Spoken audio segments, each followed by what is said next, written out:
The Art Pod, in association with Red Mud Arts and the Ruth Smith Gallery.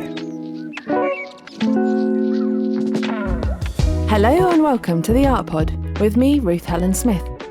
Today I'm talking with Australian-based printmaker Damon Kowarsky in his exhibition which he has been sharing during his time here on the Ruth Smith Art Residency. Though normally based in Melbourne, Australia, his work involves making drawings on his travels around the world.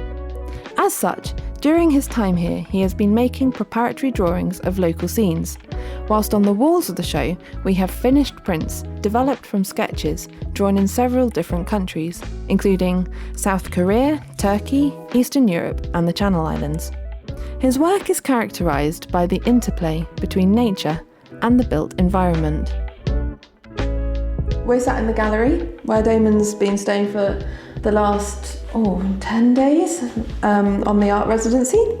So the work is, it's all copper plate, isn't it? Yeah, they're all from double copper plate etchings. Etching as a medium was developed in, I think, the 15th century. It came out of the armoury trades because the knights of that time liked to be decorated when they went out into battle, and they would have their armour carved or engraved with designs. And they worked out fairly quickly that you could engrave a design onto a flat piece of metal and then print from it. But the process of engraving is very, very labour intensive. It's very slow. So they then devised a method of putting a very thin layer of bitumen or tar over the plate, lightly drawing through to expose the metal, and then using acid to dig the grooves rather than manually carving it. And Albrecht Dürer, the German artist, was one of the first real proponents of etching, having also extensively mastered engraving. And the technique has not changed that much in the last, 550 years. And so how about how you approach this very old technique? How do you choose your imagery? Where do you kind of source it from? How do you begin to create the actual images that we see? Yeah, so the first part of that is that I go to places and I draw. I've been able to travel a lot over the last 20 years. I mean, apart from the brief glitch of COVID that kept everyone home. So I go to places with a sketchbook and I sit and draw, and I'm very interested in architecture and landscape and kind of the way those two things interact. So I'll go somewhere and I'll draw generally things I'm interested in, but I'm always walking around and looking and thinking what's a good angle, what's a good kind of visual composition, and often I'll get to a place that I'm interested in and then pace around for a couple minutes to try and find the vantage point that has the most interest in a kind of compositional balance, or something that's a bit out of skew so it gives it energy. Then I'll draw that, and then eventually I'll end up back in Australia in my studio and I will rework those drawings onto the copper plates. And you were saying that sometimes actually the finished print is a culmination of several different layers of drawings that you've sort of overlaid on top of each other. There was the one with the lily pads. That was very much. So that one, Les Deux Ponts, the background is from the town of Dinan in Brittany. I was there in 2016. But then the water lilies that I added, because the town is on a river and there's reflection of buildings in the river, the water lilies were drawn in Vietnam. Oh wow, really? Yeah. Wow. But so I have this kind of encyclopedia of images in my sketchbooks that I've assembled, and if I need a picture of a flower or a picture of a bird or other animals, I can kind of rummage through and find the thing I need. When I travel, I often go to museums, natural history museums particularly, and draw animals, and some of them are in reasonably lifelike poses. And so I have this kind of resource of fragments of images that I can then put together when I need a particular thing in a particular image. I find that really interesting because of the layering of the actual printmaking process itself. Like you're thinking, especially with aquatint, you're thinking about where your lightest layers are right from the start, that you're going to paint those out. Or yeah, so the more standard method of getting tone in a print is with aquatint, where you put a very fine rosin coating on the plate, and then you sequentially stop that out, and the less time it's in the acid, the lighter it is. But the problem with that sort of stopping out with bitumen is you get stepped changes between tonal regimes. And to get around that, I use a very soft waxy crayon. I mean, I call them Chinograph pencils. Different companies have different brand names. They're typically the pencils that you can use to draw on glass. And that greasiness, the waxiness of the pencil resists the acid, but it means you can softly modulate tone instead of having stepped tone as you would with using a bitumen resist. So I can model form in a softer, more organic way. So to me, there's the way that you're talking about that really makes me think as well of photography. You're stopping out light with the negative and then allowing more or less light through. Also then when you come to process it and develop it, how much light you're allowing to hit the paper. And they're also like from travels and things like this. Is this a kind of relationship that you welcome or are kind of happy with, or do you see it as very kind of, you want to distance the way people see these from photography or travel? Well, it is intimately bound up with the travel, and in terms of the relationship with photography, it's complicated. So I don't use any photographic images at all. Yeah. Anything that's in a picture is something that I have drawn, and I'm absolutely, that's iron cast. But having said that, I'm very interested in photography up to a certain point, because what photography does and can do is record the world. And I know that contemporary photography, a lot of it has abandoned that idea, but for a long time photography was seen as a more or less accurate view of the world. It was something that happened at a certain time. It had a level of truth to it, and it also had a feeling of documentation, that this was the scene that was there on the day. But having said that, of course, to get a good photograph, you've got to go into the darkroom and do all sorts of black magic voodoo. And I was talking to a local photographer here, Tim, who was talking about how specifically you have to adjust timings and light and exposure. And basically you're in the studio dancing around to try and get the image right. We always think of photography as you click and then you print it out and that's the end of it, which isn't how photography was done historically. And with printmaking, very much also you have to be on top of that kind of technical process, but also allow the technical process to be completely transparent, that what they're seeing is the image. If they're interested, they can find out about the process, but the image has to get them first. So it's quite interesting with the idea of documentation, given that your Dupont has got Vietnamese water lilies and then a French sort of... And the bird in that print was drawn in a museum in New York City. So, exactly, you didn't... But it's it's that feeling when you look at photos probably up until the 1960s, that it was a place, it was a scene. After that, I think photography lost its mind, and you started getting people staging photos as if the world was not sufficient. And I think that's delinquent in so many ways. This is something I'm quite interested in asking you about, actually, because I know that in previous conversations we've had, you've been very much, you always work from life. You never sort of work from a photograph or your imagination or even memory, which is an interesting kind of discussion to be had there. But what I'm quite interested in particular is that so your reasoning was that the world is so varied and nature is so surprising that you feel like you can't kind of rely on your own mind to sort of invent that, because it's just so much more diverse than we could ever really imagine.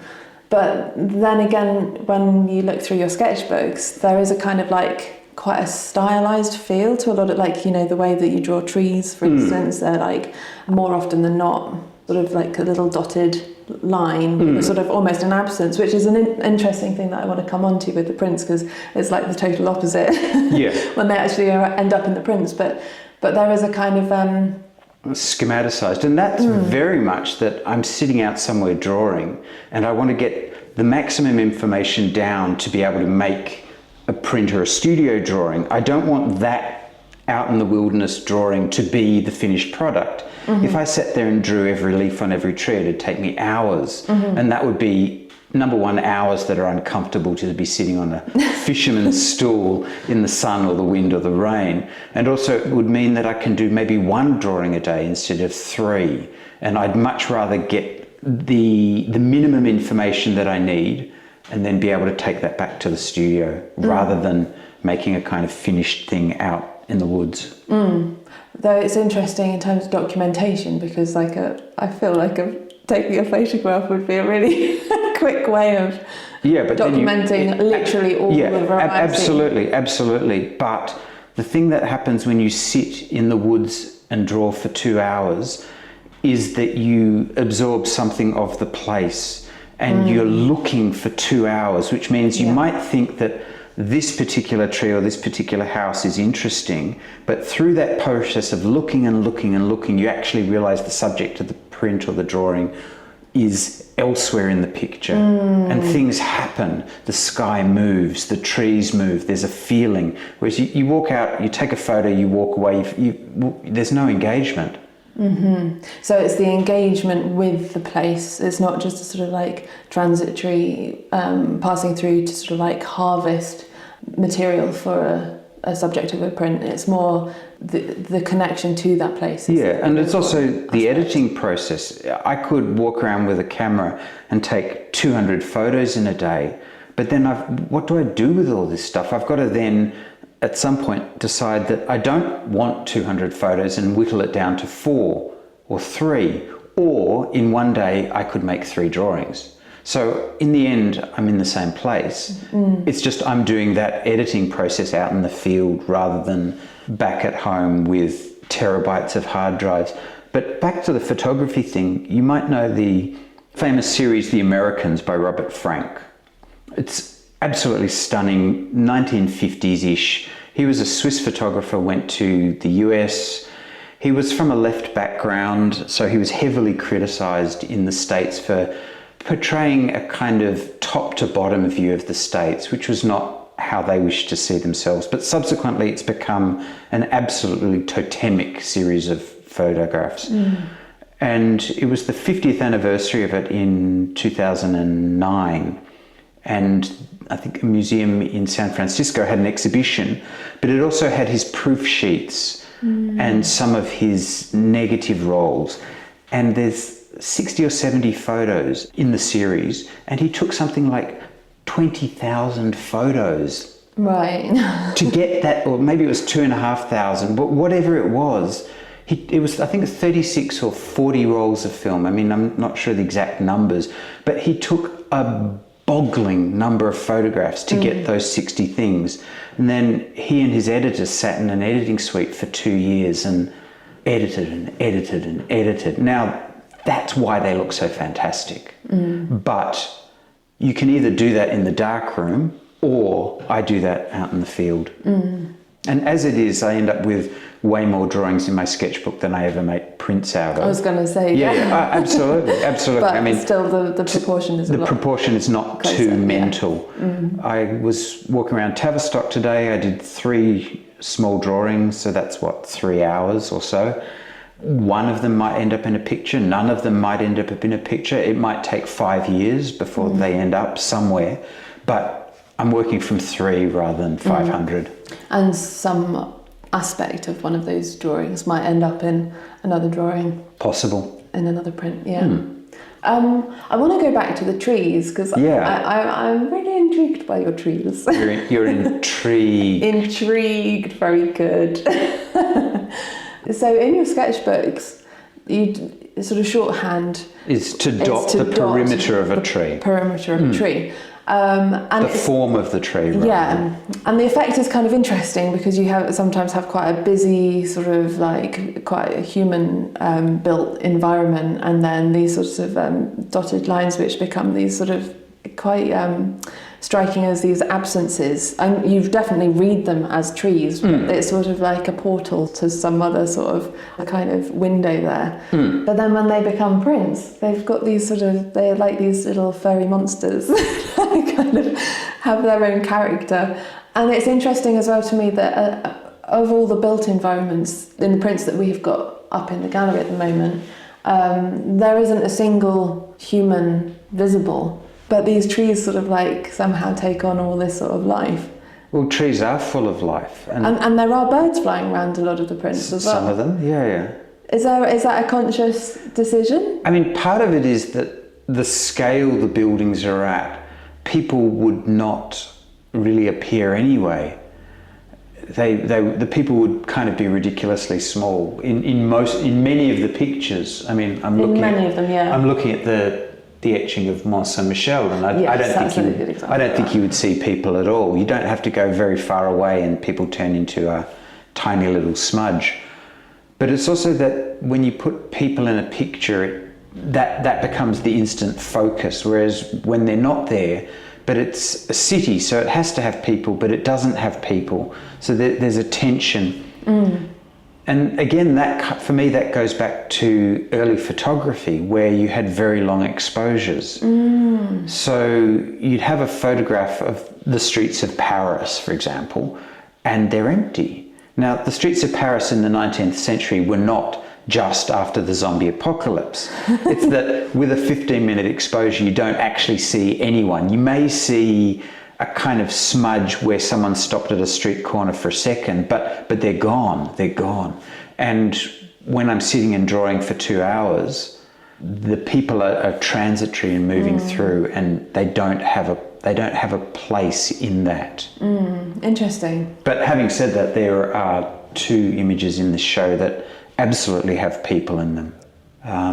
Early on, I was doing a lot of stuff with figure in the landscape, so I'd have a person in a landscape, and eventually I found that the person was really redundant because the landscape with built environment implied a person.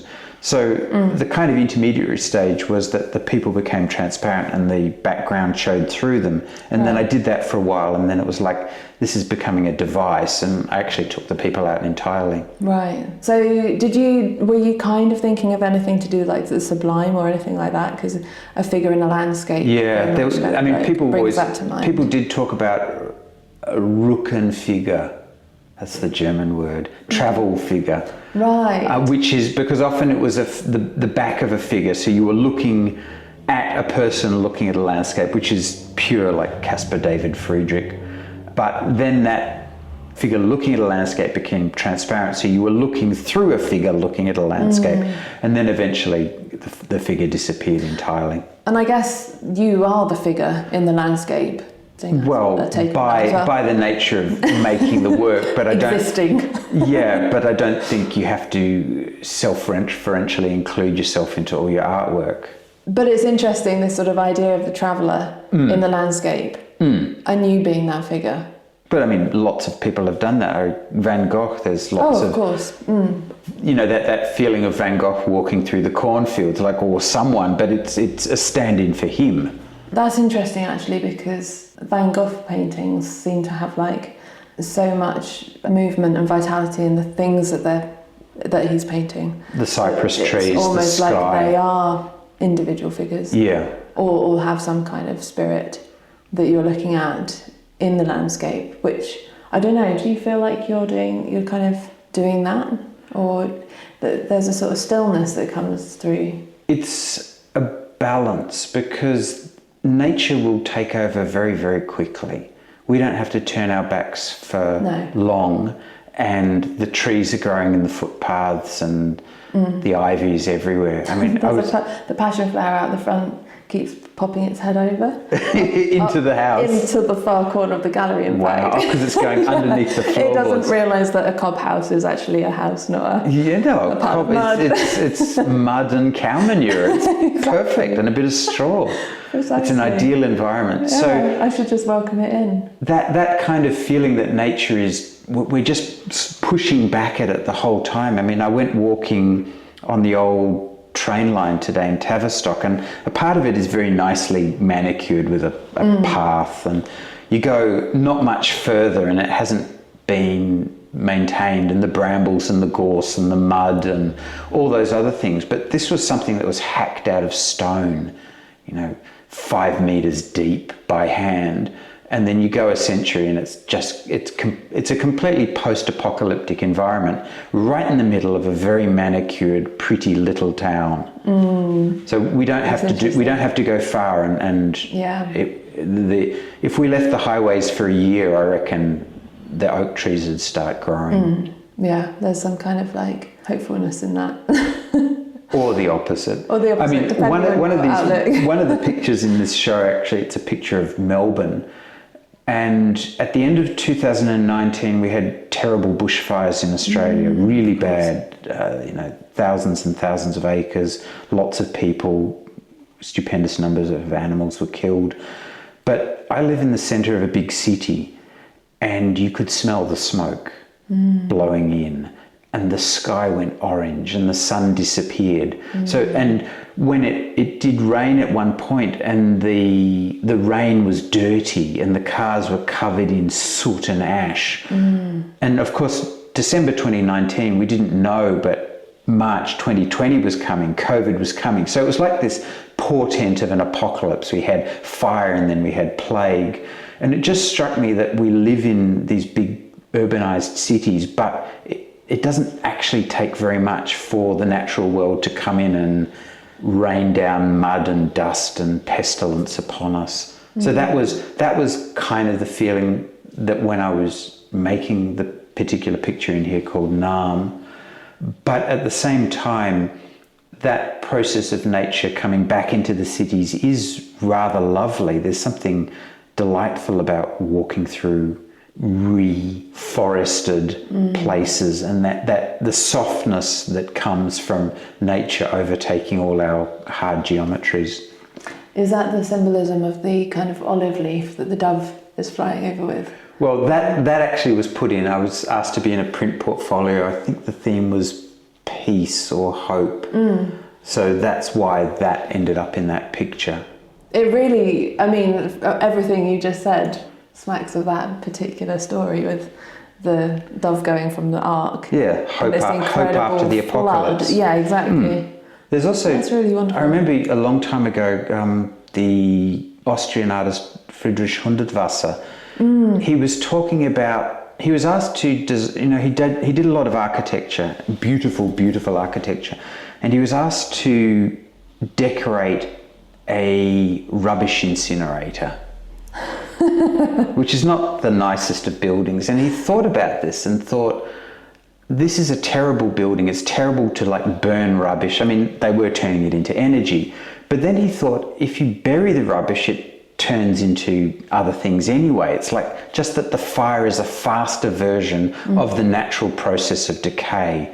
And so with the fires in Australia, I was thinking about the growth of nature as a slow process of the burning.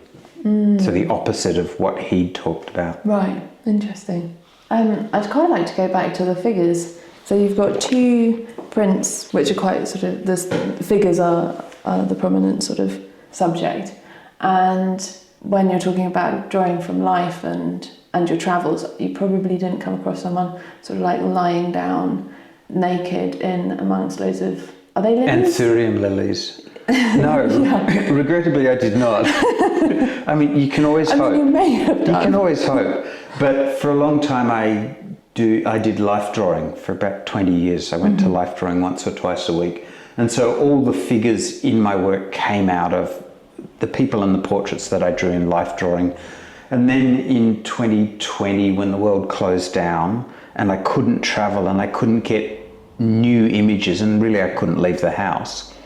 So I went back through my archive of life drawing books, of travel sketches, and found things that I'd overlooked in the kind of constant churn and rush, and made pictures out of them instead. Very resourceful. Well, Very good. I had to keep working, and I wasn't adding anything new.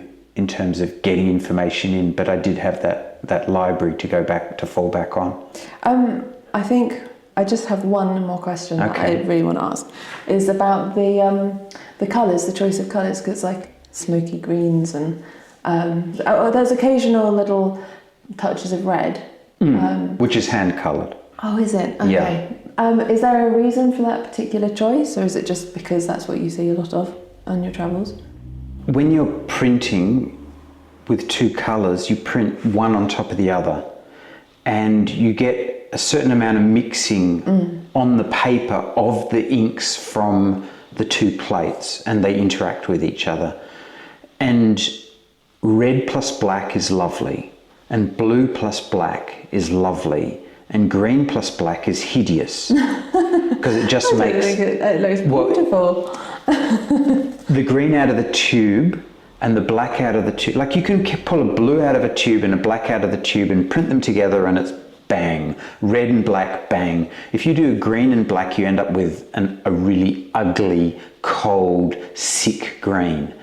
So to get around that, I have to heavily modify the green with a lot of yellow ochres and siennas, and then heavily modify the black with purples and reds and red ochres. Oh, that's interesting. So that when they print on top of each other, the black is sufficiently warm that the presence of green makes it a kind of chocolatey warm brown rather than a sickly black. And also the black going over the green doesn't make the green dirty and muddy.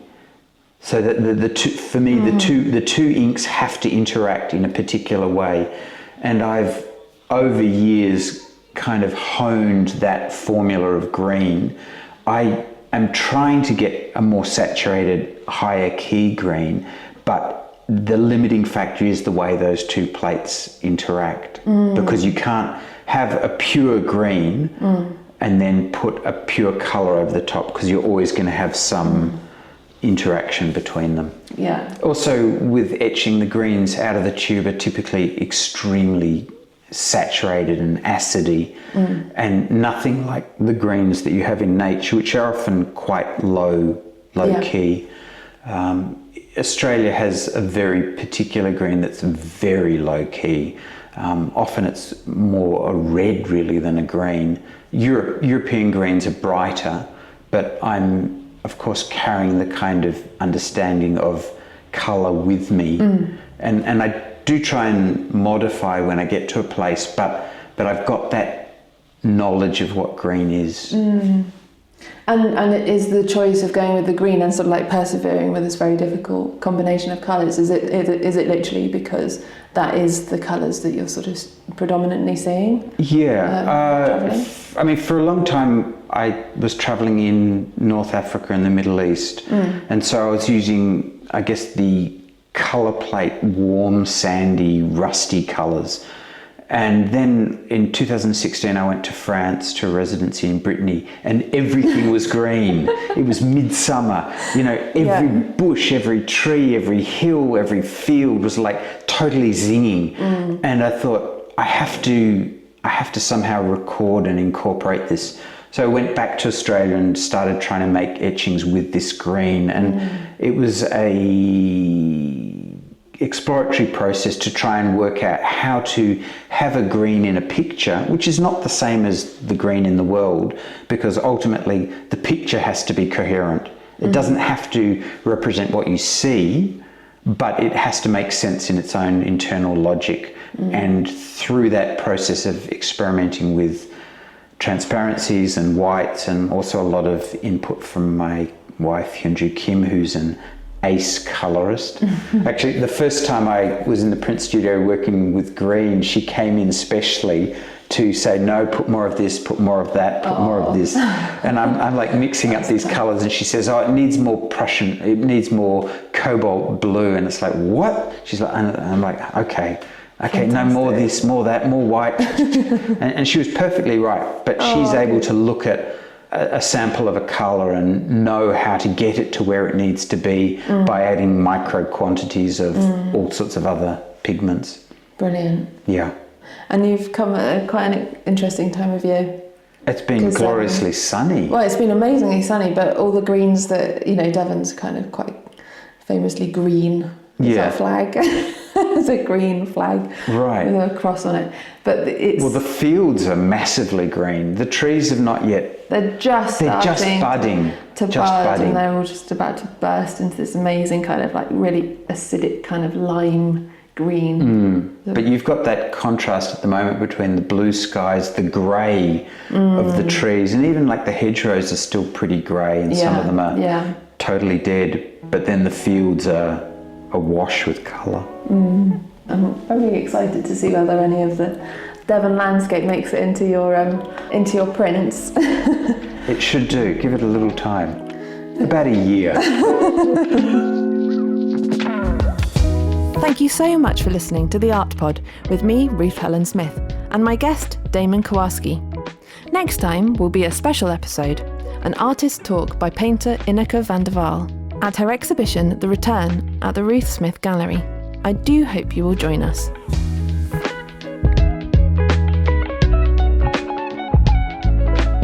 That was The Art Pod, in association with Red Mud Arts and the Ruth Smith Gallery. Recorded on location at the Ruth Smith Gallery and the Clearwater Studios, Devon.